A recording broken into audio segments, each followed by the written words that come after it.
The New England Patriots prove they're playing chess, not checkers. We're talking board games? Whatever. Let's jump into it. My name is Aaron on the Daily Patriots content. Don't miss out. All you got to do, subscribe, notification bell, and hit the like button because I know you like it, you love it, whatever. Hit the like button. As well, we're doing a June hoodie giveaway. Don't miss out. Description below how you can get involved in that. Boom. Like, subscribe, as I said. Let's move forward, ladies and gentlemen. So today we're talking Braden Swinson. Now you might say, Aaron, we've talked about him before. So that was weeks ago. After the draft, we jumped into him just briefly. But I want to take a deeper dive into this pick. Now, first of all, he came out and said the other day, he was a steal, and he's going to prove that not only to the Patriots, to the NFL. I love that. I love the positivity. Anyone who watches this show knows I'm huge on the glass half full, that positive mindset. I think it goes a long way. I don't want anyone negative Nancy's. Get the heck out of here. He was a 5th-round pick, 146 overall. First 3 seasons at Oregon, the last 2 at LSU. Those specific 2 last seasons we're going to jump into in just a second.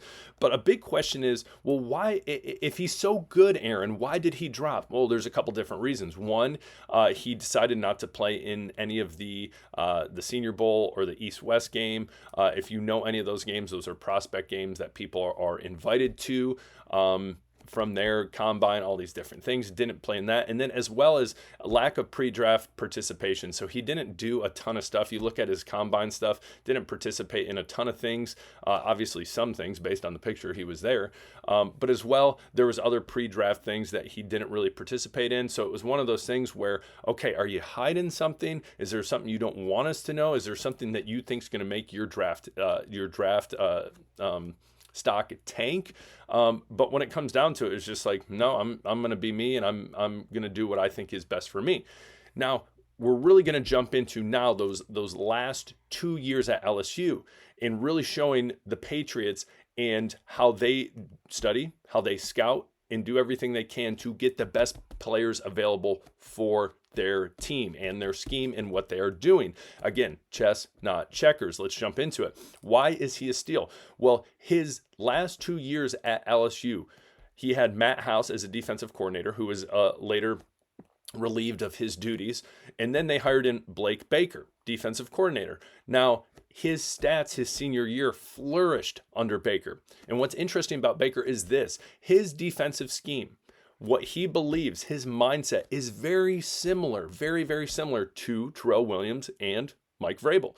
So in particular, very aggressive. He plays a 1-gap approach, meaning I'm not a huge fan of the 2-gap. 2-gap is more of, hey, I'm going to wait and react, where the 1-gap is we're coming in hard. And so his scheme much more in line with that of Mike Vrabel and Terrell Williams. And obviously they saw that in the film.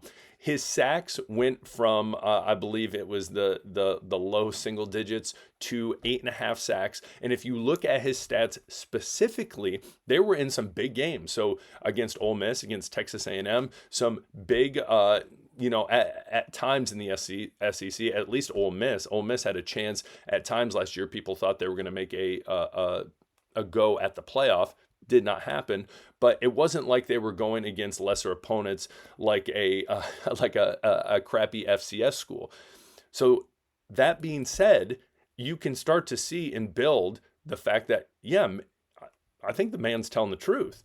Sure, it would have been better if he participated in these other things and made his stock go up. But at the same time, what's nice is he fell into the lap of the Patriots at 146.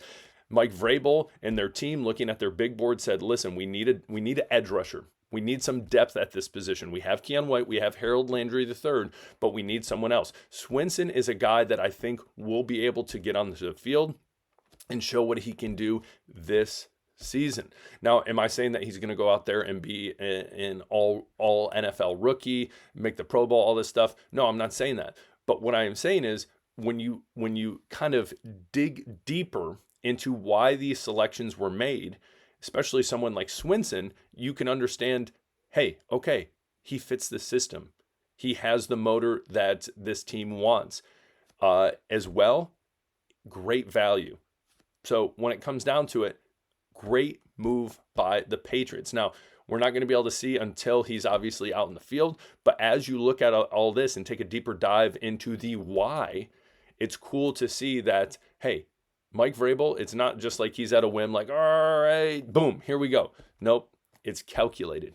I love it. Tell me what you think. Braden Swinson, are you high on him? You low on him? Wait and see. Tell me what you think. Comment below. Next, Brandon Scherff, 5-time Pro Bowler. Question for you is, he is still a left tackle. Would it be smart for the Patriots to pick him up?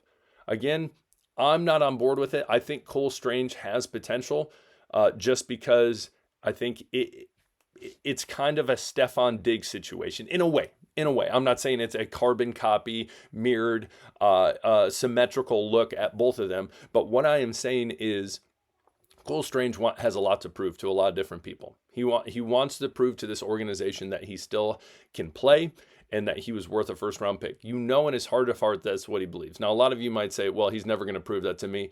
Let the man go play. So the question would be, okay, Schweitzer gone. Scherff, is it worth bringing him in on a 1-year deal, either to back up Strange and have that depth, which he probably doesn't want to do. He probably wants to start, obviously, or bring him in to start. Does he still have any gas left in the tank? Again, he's in his early 30s. I believe he's 33 years old. But he has proven that he can still play football. I'm sure he's asking for too much money, or he's probably just trying to wait out so he doesn't have to do he didn't have to do mandatory minicamp and all that stuff. But who the heck knows? So would it be worth the Patriots to make a move on him, bringing him in, whether that's a depth piece or potentially, well, obviously, if you bring him in, he's going to be potentially a starter. What is your thought? Would you like to see him or Strange? Again, I still think there's something in Strange that he can do it.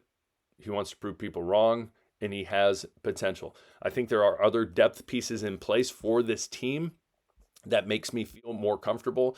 So again, you have Jared Wilson, a great piece, especially in that interior offensive line. You have Jared Wilson, you have Ben Brown, Conley, who is the Boston College undrafted free agent. You know, he's either going to make the team or the practice squad. So you have pieces, and then it all depends. City So, who has starting experience, or Layden Robinson starting experience. But again, I don't think both of them are going to be making the 53-man roster. But there is experience there. There is some depth there that I think gives a little more comfort. So the question becomes, is it worth it? Is Cole Strange the guy? I think Cole Strange ends up being the guy. What says you? Comment below on this move if you think it'd be good for the Patriots or not. If you haven't already, hit the subscribe button. I appreciate it. We'll talk later. Peace.